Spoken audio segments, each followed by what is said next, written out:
I'm so excited. I can't wait to try these wines. Welcome back. I'm Paul. And I'm Michael. And today I think we have a really exciting topic. Okay. So we're talking about wine importers. Wine importers. Wine importers, yeah. Okay. And the value that they have. And I think it's a topic that's undervalued and not really talked about. It's talked about in the wine community. So if you're like really into wine, then you're going to know about it. But if you're like, you know, just semi into wine. You're a casual. Yeah, like if you're me. casual, yeah.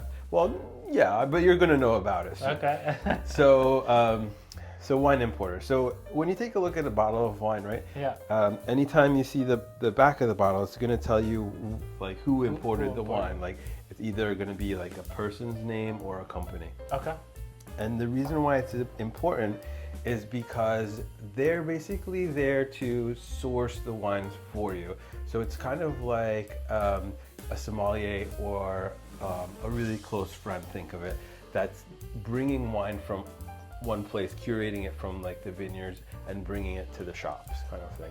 So if you're like, let's say in a wine shop, right, and you don't know like what to get and you're not thinking about like grape or vintage, how we normally think about it, if you look at the bottle and it has someone that you recognize and that meets your like flavor profile, that's going to be As far as an an importer is concerned. As far as importer, right? Okay. And we're talking about like a top importers that have a vast knowledge and that are good. So it's not like, I mean, obviously every bottle is going to have an importer, but you're going to want to look for ones that are top tier. And we're gonna list some of them down below in the caption. But what are like the main ones if you've ever heard of a wine importer? Kermit Lynch. I have heard. He's that. a huge one. Yeah. Yeah. So he started in like 1972. I think he had like a wine shop. He wasn't happy with the wines that he was able to curate, or people were curating for him, I guess. So he started curating his own wine for that wine shop, and then developed his wine import brand. Oh, yeah. okay. So there's top importers, and they're kind of like equated to like food critics or sommeliers, where every wine importer is going to have their own palate and own judgment and however they like to review and rate wines, right?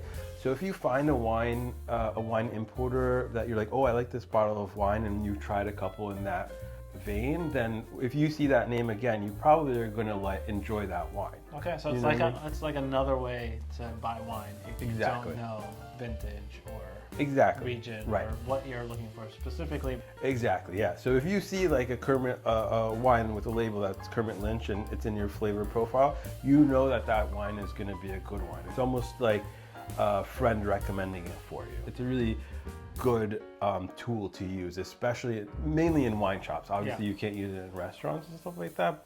May I pose a question? Yes, pose.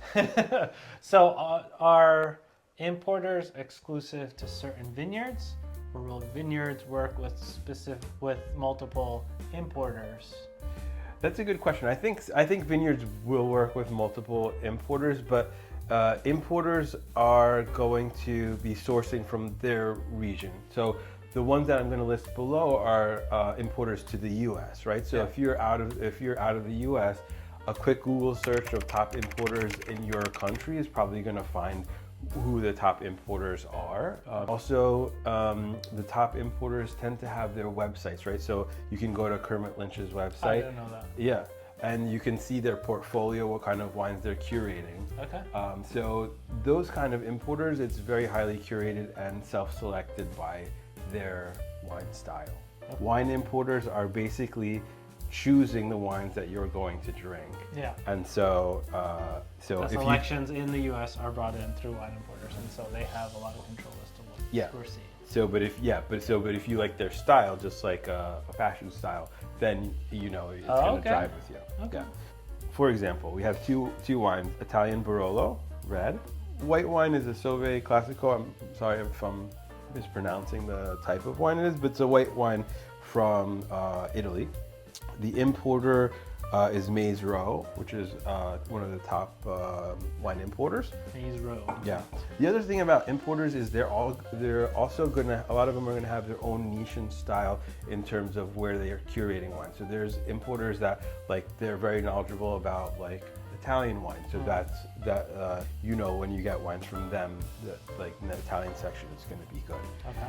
This Barolo, so it's a 2019 Italian Barolo, and this one is from Winebow, so another another top importer. So should we try the white first? Yeah. Okay. So this bottle was around $20. Okay. And this bottle was around 40. Okay. So let's take a sniff. What do you got? Light, bright, cucumbery. Yeah, a little bit of citrus. Cheers. Let's try it. Let's try it.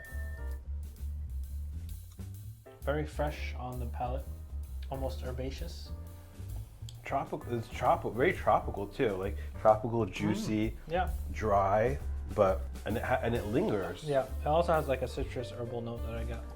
It's actually very complex for a white. Yeah. I feel like, you know what I mean? It almost has, I want to say like almost like a sake type flavor too. I can't put my Like a finger rice on it. wine type. Yeah, a little bit. I mean, doesn't taste anything like rice wine, but there's a note. In the Yeah, there is a background. note. It's actually the finish is what I get. So is that note?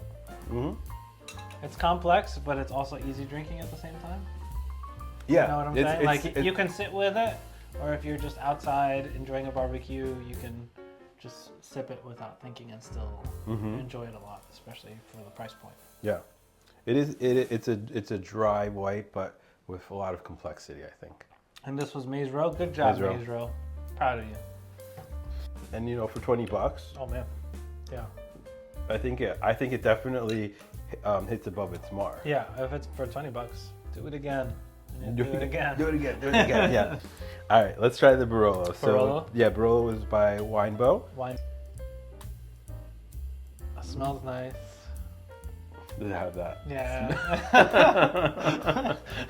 Has that dusty cinnamony. Yeah. It's like a old library. Yeah. What's this? Okay. 2019. 2019. Yeah. All right, let's taste it.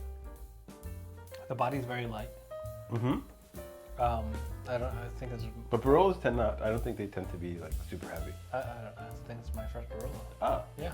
Well, cheers to that. Cheers to that. So it's definitely light-bodied, but definitely complex in flavor. Very juicy, and tannic all at the same time. Yeah, very tannic. Hits you right away. A little bit of oak. Good acidity. Yeah. Like would pair really nicely with like rich food or a steak or something It like has that. like a blackberry acidity to it. Yeah. Yeah. That I like a lot. But not harsh at all. Very like well-rounded. This would be good with like pasta.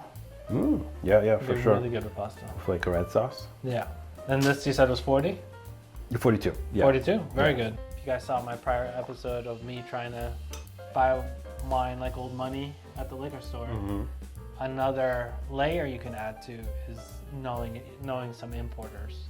If you don't find any of the vintages that you want or any of the producers that you want, but you do find importers that you like, it's like a Swiss Army knife that we're building. And you can take it out when you need it. Yeah, adds another door. Because again, then you can discover like new styles that you've never tried, or so, like this one I haven't heard of before.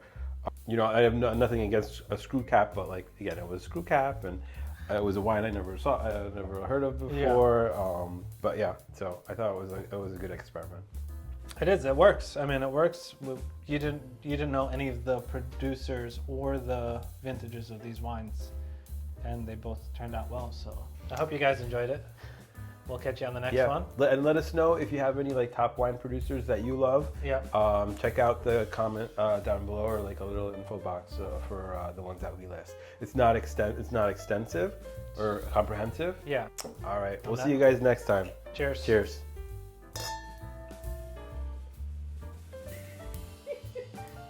That's good. Real close. So